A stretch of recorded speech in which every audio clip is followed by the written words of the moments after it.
So we are back on the YZ chassis build.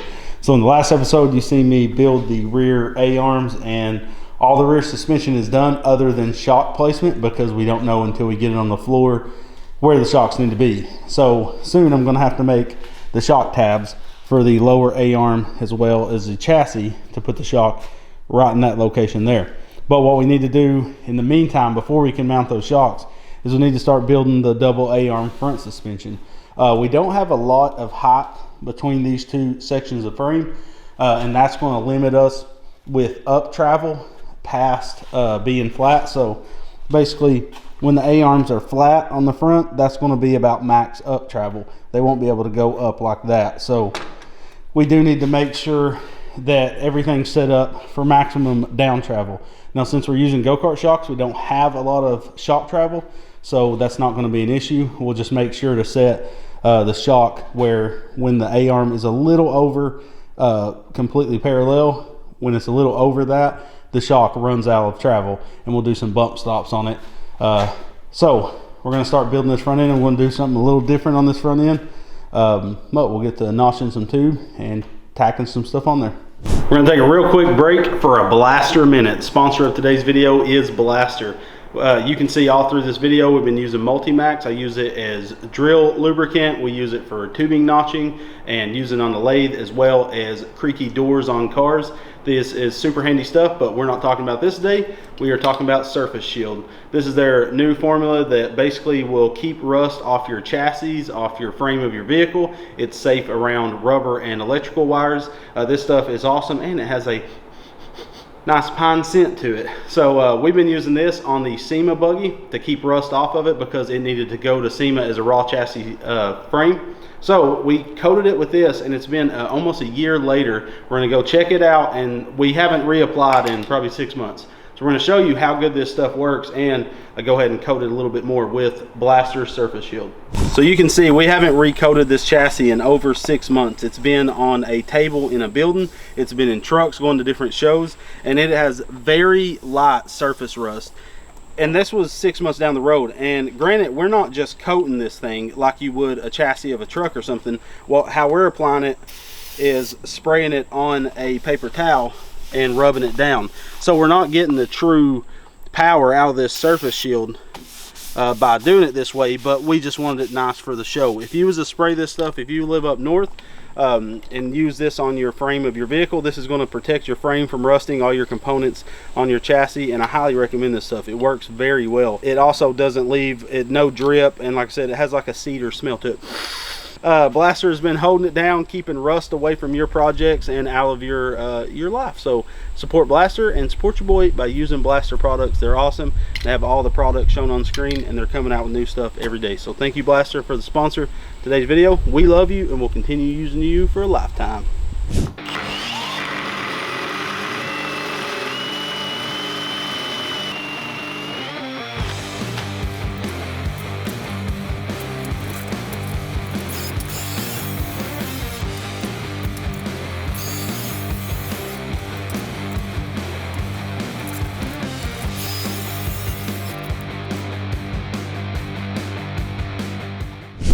So since we're working with some pre-existing chassis areas, so all the blue is the original Yerfdog, and it's probably only around 14 gauge steel. Now, a rule of thumb in my own builds, anything with stress on it, we use 11 gauge, which is 1/8 inch thick. But this is all 14 gauge. You can also see where the factory had spliced two pieces of tube together. So this is kind of like a trampoline kit. This is bent down or an exhaust kit, and it slid inside of this and then partially welded, not all the way. Well, I don't like this thin wall tube, because our A-arm support bars, mounting bars, are going to attach to that. So I've laid out over here on the table a 1.5 inch 14 gauge tube, and the reason I'm doing this is to double wall that tube. So what I'm going to do is use Centurial's center line marking tool. These are super cheap. If you have a 3D printer, you can download the files and print them yourself. We've adapted it for a Milwaukee ink saw because we like those better than Sharpies. They tend to last a lot longer in the shop. But it will go from 1 inch to 2 inch tube in 1/8 inch increments. So we have it set on 1.5 inch because This chassis is 1 1/4, so to encapsulate that, we need to use 1 1/2 inch. So what I'm going to do is I got it clamped down. You can clamp it with vice grips or anything. And I'm going to run this center line marking tool down each side of it to give me a center line to cut this tube in half. And then I'm going to encapsulate that front end bar with that. And I'll show you the process once I get this marked out and cut.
All right, so we got our spindle all completely done, other than our caliper mount and of course our tie rod end as well. But it's fully welded out, and I'll probably grind it smooth later on before it goes to powder coat, but now I'm just going to leave it welded out. But anyways, I double walled the spindle bolt and also boxed it in, so this has full articulation. And we will be selling these spindle kits that you can weld, or ones that are fully welded out with the spindle bolt already in it, and they'll also come with hubs. So these are Amazon. You get these in a 2-pack, so they come with 2 complete spindles with spindle bolts, and they're extra long, so we cut ours down probably by about 2 inches.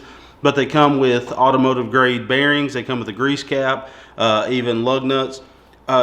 A 2-pack of these with 2 full spindle setups is only 90 bucks, and this is 4x4, so 4x100, which is Miata or golf cart wheels.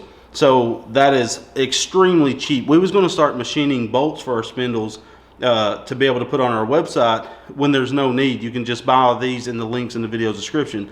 So make sure to check these out if you're building a custom buggy. These are super heavy duty and they'll last forever. I highly recommend these. So what we're going to do about brake rotors is we're going to mount a rear Miata rotor on the back side.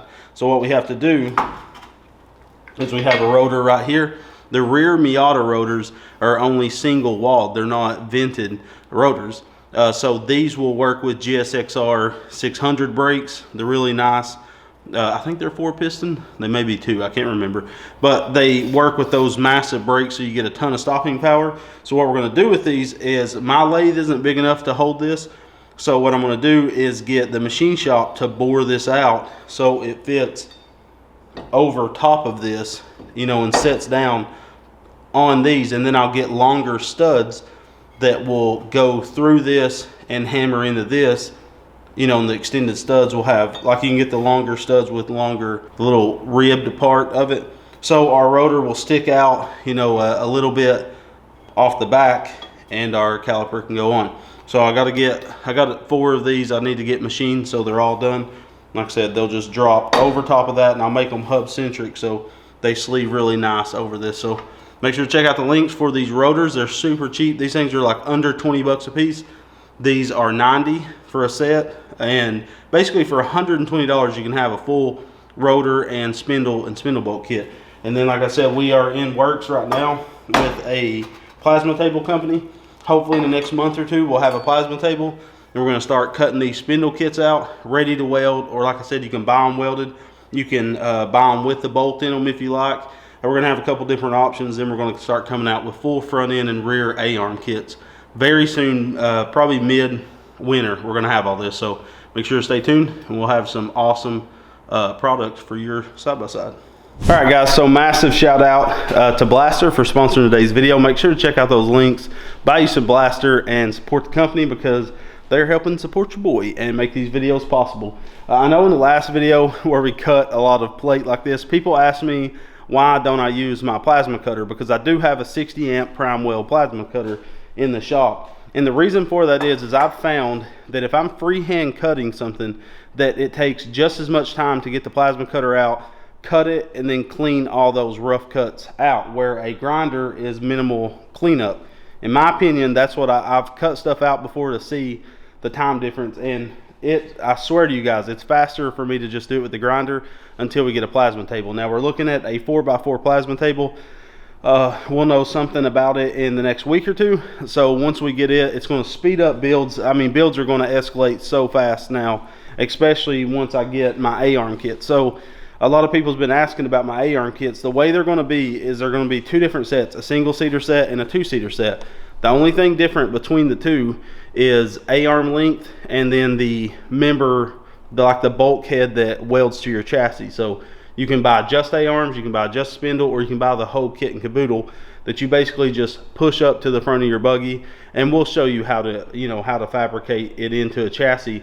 But it'll basically work on most existing chassis, or if you're building your own. So I'm really excited about that. But we do have a plasma table coming. It's going to speed up life a ton, because we'll just have these printed off on the shelf ready to go at all times. And the spindles, you can get the U-weld yourself kits, and they'll be tongue and grooved or whatever you want to call it. I can't remember what the exact term is. So they snap together. There's no way you can mess it up. You snap them all together, you weld the seams, and it's done. So yeah, let me know if you guys are interested in spindle kits. And they already have Ackerman angle. Once we make the set, they'll have Ackerman angle already done. They got kingpin angle. They're going to have no bump steer whatsoever. You're fully ready to go right out of the box, and they're extremely beefy. Use 3/16 plate on these. That's what I like to use for strength, and we found over the years that lasts, and you can put them through the ringer. So thank you guys so much for watching. Make sure to check out those links and support your boy. We'll next video we'll build the A-arms, get the steering mounted up and the steering wheel and stuff, and we'll be extremely close to riding this thing. We're trying to work on it one good couple of days a week. So thank you guys so much for watching. We love you, and God bless.